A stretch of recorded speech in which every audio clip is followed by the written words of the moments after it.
The latest round of peace talks between Ukraine and Russia have concluded in Istanbul. There was no breakthrough on how to bring the war to an end after more than 3 years of fighting. Moscow's delegation presented a document to the Ukrainians setting out the Kremlin's terms for a truce. Russian media say they include a demand for Ukraine to withdraw its forces from 4 regions, something Ukraine has repeatedly rejected. Kyiv says it needs to evaluate the document before giving a response. Top Russian security official Dmitry Medvedev said in a Telegram post that the point of holding peace talks with Ukraine is to ensure a, quote, swift and complete Russian victory. After the talks, Ukraine's Defense Minister Rustem Umerov called for face-to-face discussions between Presidents Putin and Zelensky. The third point in our agenda is a meeting of leaders. We firmly believe that all key issues can only be solved at the level of leaders. And the leaders' meeting could be with possible involvement of other leaders, such as President of the United States. And we think that further work between delegations makes sense if it is aimed at preparing the leaders' meeting. We propose to Russian side to hold a meeting by the end of this month, from 20th to 30th of June. This is crucial for making progress in negotiations process. Now let's get more from our Riga bureau chief, Juri Rescheto, and journalist Francis Farrell in Kyiv. Francis, let's start with you. Russia presented Ukrainian officials with a new list of requirements before it agrees to a ceasefire. What's Moscow demanding and how has Ukraine reacted? So, yeah, thank you. This memorandum, this list of demands is really something that you would expect to come out of a country that has already won the war. It was basically equivalating to complete capitulation of Ukraine.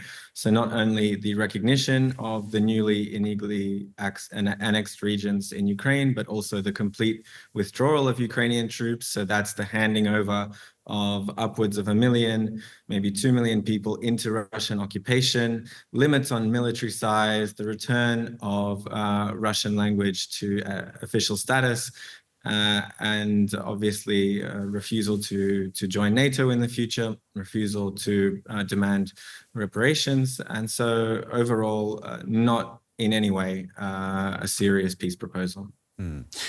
Juri, the Russian delegation refused to inform Ukrainian diplomats of their demands in advance, leading to one official accusing them of intentionally delaying the talks. Do you get the impression that Russian diplomats are making a good faith effort to reach an agreement?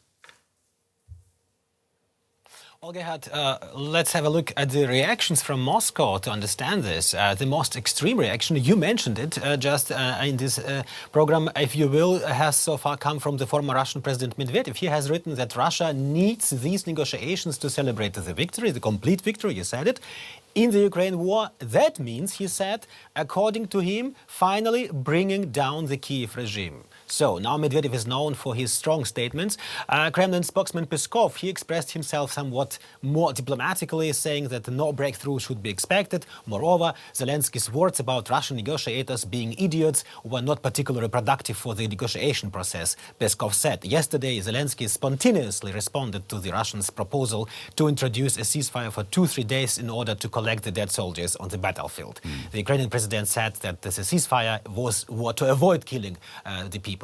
So both reactions from Medvedev and Peskov show that nobody in Moscow is seriously thinking about a ceasefire in the near future. Instead, Russian forces have been launching massive nighttime drone strikes across Ukraine in recent weeks. Now, Juri, of course, these talks come after the weekend's unprecedented drone attacks on Russian air bases. How is Moscow reacting internally to these attacks? There is hardly any official reaction from Russia, Gerhard. President Putin will only make a statement. It was said today in the Kremlin. when the investigations have been completed.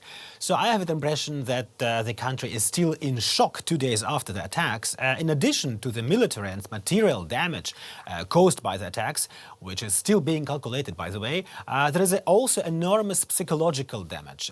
It's almost greater, I would say. This is because, above all, Russia's own secret services have failed badly. It's precisely the pillar of power that Putin has so massively expanded over the last 25 years, and on which his power is primarily based, that has not worked. And so the hunt is now open for the suspected or alleged participants in these attacks on the Russian side, to show the public that the secret services are active at least afterwards. Francis, what are Ukraine's next steps now after this round of talks?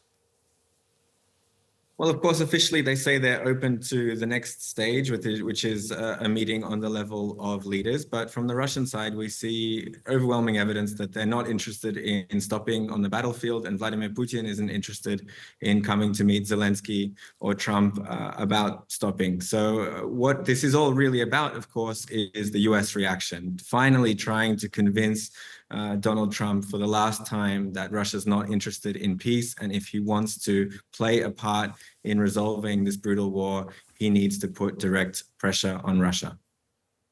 Francis Farrell in Kiev there, and DW's Juri Rescheto in Riga. Thank you both very much.